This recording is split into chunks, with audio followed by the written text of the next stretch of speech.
তো বন্ধু বান্ধৱীসকল এইটো চাওক, এইটো হ'ল মোৰ 2023 চনত খেল মহাৰণত অংশগ্ৰহণ কৰি লাভ কৰা গ'ল্ড মেডেল। এইটো কিন্তু মই 2023 চনৰ যোনটো খেল মহাৰণ হৈছিল সেই খেল মহাৰণত অংশগ্ৰহণ কৰি কিন্তু মই এই গ'ল্ড মেডেলটো পাইছোঁ। তো 800 মিটাৰ ৰান যোনটো আছিল 800 মিটাৰ এথলেটিক্স গেমটোত মানে অংশগ্ৰহণ কৰি মই এই গ'ল্ড মেডেলটো পাইছোঁ। আৰু 2022 চনত যেতিয়া ABUB ইণ্টাৰভিউ হৈছিল সেই তাতে কিন্তু মই যেতিয়া ইণ্টাৰভিউটো দিছিলোঁ তাতে চাওক বন্ধু বান্ধৱীসকল 3200 মিটাৰ ৰানটো কিন্তু মই কি কৰিছোঁ 11 মিনিট 47 ছেকেণ্ডত কিন্তু কমপ্লিট কৰিছোঁ। তো মই কেনেকৈ কমপ্লিট কৰিছিলোঁ, কেনেকৈ মই দৌৰোঁ, মোৰ টিপছ কেইটা কিন্তু আজি আপোনালোকক জনাই দিম। নমস্কাৰ বন্ধু বান্ধৱীসকল, মই মাজা আৰু আপোনালোকে চাই আছে মাজা আসাম ইউটিউব চেনেল। বন্ধু বান্ধৱীসকল, আজিৰ ভিডিঅ'ত আপোনালোকক জনাম যোনসকল বন্ধু বান্ধৱীয়ে এইবাৰ 2024 চনৰ টেৰিটৰিয়েল আৰ্মি ৰেলীত অংশগ্ৰহণ কৰিব বিচাৰিছে, যোনসকল বন্ধু বান্ধৱীয়ে এইবাৰ টেৰিটৰিয়েল আৰ্মিৰ বাবে ইণ্টাৰভিউটো দিব বিচাৰিছে, সেইসকল বন্ধু বান্ধৱীৰ বাবে কিন্তু এই ভিডিঅ'টো অতি গুৰুত্বপূৰ্ণ। কাৰণ কি টিপছ লগাই দৌৰিলে আপোনালোকে 4 মিনিট 4.5 মিনিটৰ ভিতৰত 1600 মিটাৰ ৰানটো কমপ্লিট কৰিব পাৰিব, আজিৰ ভিডিঅ'ত আপোনালোকক জনাই দিম। কাৰণ মই 800 মিটাৰ ৰানটো মই 2 মিনিটৰ ভিতৰত কিন্তু কমপ্লিট কৰি কিন্তু এই গ'ল্ড মেডেলটো ল'ব পাৰিছোঁ খেল মহাৰণত। অসমৰ যোনটো খেল মহাৰণ পাতিছিলে তাতে কিন্তু মই পাৰ্টিচিপেট কৰি এইটো কিন্তু ল'ব পাৰিছোঁ। 800 মিটাৰ ৰানটো কিন্তু মই 2 মিনিটৰ ভিতৰত কিন্তু কমপ্লিট কৰিছোঁ। আৰু 2022 চনত ABUB ইণ্টাৰভিউ যেতিয়া দিছিলোঁ তাতে কিন্তু মই এইটো চাওক 11 মিনিট 47 ছেকেণ্ডত 3200 মিটাৰ ৰানটো কিন্তু মই কমপ্লিট কৰিছোঁ। 3200 মিটাৰ ৰান 3200 মিটাৰ দৌৰটো মই কি কৰিছোঁ 11 মিনিট 47 ছেকেণ্ডত কিন্তু কমপ্লিট কৰিছোঁ। এইখন হ'ল মোৰ কোৱালিফাইড স্লিপ।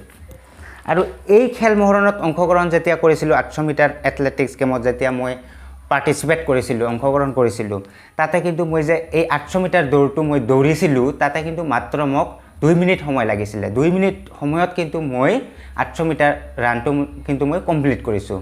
তো মই কি টিপছ লগাই দৌৰোঁ আজিৰ ভিডিঅ'ত আপোনালোকক সম্পূৰ্ণ কথাখিনি জনাই দিম। এনেকৈ দৌৰিলে কিন্তু আপোনালোকে কিন্তু অতি কম সময়ৰ ভিতৰত 1600 মিটাৰ ৰানিংটো কিন্তু কৰিব পাৰিব। 1600 মিটাৰ ৰানটো কিন্তু অতি কম সময়ৰ ভিতৰত কিন্তু কমপ্লিট কৰিব পাৰিব। আৰু টেৰিটৰিয়েল আৰ্মিত যদি আপোনালোকে ইণ্টাৰভিউ দিয়ে তেতিয়া কিন্তু আপোনালোকে তাতে গৈ কিন্তু এটা চাকৰি কিন্তু ল'ব পাৰিব। তো বন্ধু বান্ধৱীসকল চাওক, আপোনালোকে যেতিয়া 2024 চনৰ যোনটো আৰ্মি ৰেলী হ'বলৈ গৈ আছে, টেৰিটৰিয়েল আৰ্মি ৰেলী হ'বলৈ গৈ আছে, তাতে যেতিয়া আপোনালোকে অংশগ্ৰহণ কৰিব তাতে কিন্তু আপোনালোকক অতি কম সময়ৰ ভিতৰত দৌৰিব লাগিব। তেতিয়াহ'লেহে কিন্তু আপোনালোকে তাতে পাছ কৰিব, আপোনালোকে চাকৰি ল'ব পাৰিব। কাৰণ 18 বছৰৰ পৰা 42 বছৰ পৰ্যন্ত কিন্তু ল'ৰা ছোৱালীয়ে কিন্তু তাতে অংশগ্ৰহণ কৰিব। আৰু সেই 18 বছৰৰ পৰা 42 বছৰৰ ল'ৰা ছোৱালী যেতিয়া তাতে যাব, কিমানবিলাক মানে তাতে ল'ৰা ছোৱালী হ'ব আপোনালোকে একবাৰ ভাবি চাওক। তো সেইকাৰণে কৈছোঁ অতি কম সময়ৰ ভিতৰত যোনসকল বন্ধু বান্ধৱীয়ে তাতে দৌৰিব পাৰিব সেইসকল বন্ধু বান্ধৱীয়ে কিন্তু তাতে চাকৰি ল'ব পাৰিব টেৰিটৰিয়েল আৰ্মিত। তো এই টেৰিটৰিয়েল আৰ্মিত চাকৰি ল'বলৈ হ'লে আপোনালোকক কিন্তু 4 মিনিট 4.5 মিনিটৰ ভিতৰত কিন্তু 1600 মিটাৰ ৰানিংটো কমপ্লিট কৰিব লাগিব। তেতিয়াহ'লেহে কিন্তু আপোনালোকে তাতে ফাৰ্ষ্ট হৈ কিন্তু চাকৰি ল'ব পাৰিব। তো আপোনালোকক কেইটামান টিপছ মই জনাই দিছোঁ। এই টিপছ কেইটা অনুসৰণ কৰি যদি আপোনালোকে দৌৰে, এই টিপছ কেইটা লগাই যদি আপোনালোকে প্ৰেক্টিছ কৰি থাকে এইকেইদিন ইণ্টাৰভিউৰ আগমুহূৰ্তলৈকে, ইণ্টাৰভিউৰ আগত যদি আপোনালোকে টেৰিটৰিয়েল ইণ্টাৰভিউটো অহাৰ আগতে যদি আপোনালোকে এই টিপছ কেইটা লগাই যদি দৌৰি যদি প্ৰেক্টিছটো কৰি থয়, তেতিয়াহ'লে কিন্তু আপোনালোকে ইণ্টাৰভিউত গৈ কিন্তু আপোনালোকে একে ফালি দিব পাৰিব, ঘোঁৰাৰ দৰে দৌৰিব পাৰিব তাতে গৈ। তো বন্ধু বান্ধৱীসকল চাওক, মই কেনেকৈ দৌৰোঁ সেই টিপছ কেইটাকে আপোনালোকক জনাই দিম। তেনেকৈ যদি আপোনালোকে প্ৰেক্টিছটো কৰে তেতিয়াহ'লে কিন্তু আপুনি কিন্তু অতি সহজতে কিন্তু অতি কম সময়ৰ ভিতৰতে কিন্তু 1600 মিটাৰ ৰানটো কিন্তু কমপ্লিট কৰিব পাৰিব। তো বন্ধু বান্ধৱীসকল চাওক, এইটো যোনটো মোৰ খেল মহাৰণৰ বাবে প্ৰেক্টিছ কৰিছিলোঁ, 800 মিটাৰ ৰানিংটোৰ বাবে যোনটো প্ৰেক্টিছ কৰিছিলোঁ, এইটো মই কেনেকৈ কৰিছোঁ, সপ্তাহত কিন্তু মই 6 দিন প্ৰেক্টিছ কৰিছোঁ। এদিনকৈ কিন্তু মই সপ্তাহত কিন্তু জিৰণি লৈছিলোঁ। আৰু এইটো এনেকৈ দৌৰিছোঁ মই ৰাতিপুৱা কেনেকৈ দৌৰিছোঁ, মই সদায় কিন্তু দৌৰিছোঁ। সপ্তাহৰ কিন্তু 6 দিনে কিন্তু মই প্ৰেক্টিছ কৰিছোঁ, মাত্ৰ এদিনহে মই কিন্তু জিৰণি লৈছিলোঁ। আৰু এই 6 দিন যে মই দৌৰিছোঁ, এনেকৈ দৌৰিছোঁ, ৰাতিপুৱা উঠি 3200 মিটাৰ ৰানিং কৰিছোঁ, দুপৰীয়া 1600 মিটাৰ ৰানিং কৰিছোঁ জোৰকৈ স্পীড লগাই, আৰু সন্ধিয়াৰ সময়ত যোনটো দৌৰিছোঁ এইটো 5 কিলোমিটাৰ দৌৰিছোঁ, লাহে লাহে একেবাৰে লাহে লাহে দৌৰিছোঁ মই 5 কিলোমিটাৰ।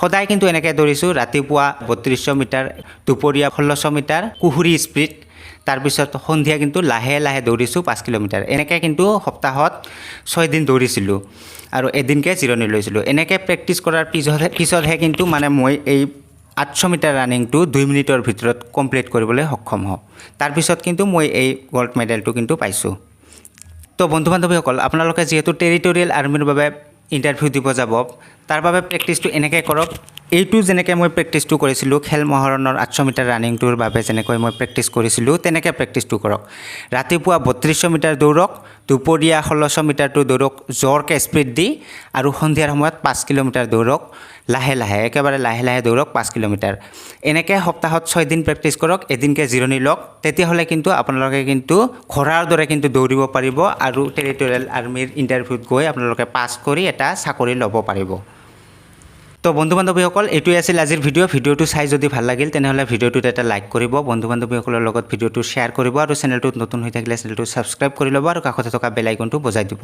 যাতে মই আপলোড দিয়া এনেধৰণৰ নতুন ভিডিঅ'ৰ আপডেটবিলাক সকলোৰে প্ৰথমত আপোনাৰ মোবাইলত যায় পৰৱৰ্তী ভিডিঅ'ত আকৌ দেখা হ'ব আজিৰ মতে বিদায় ধন্যবাদ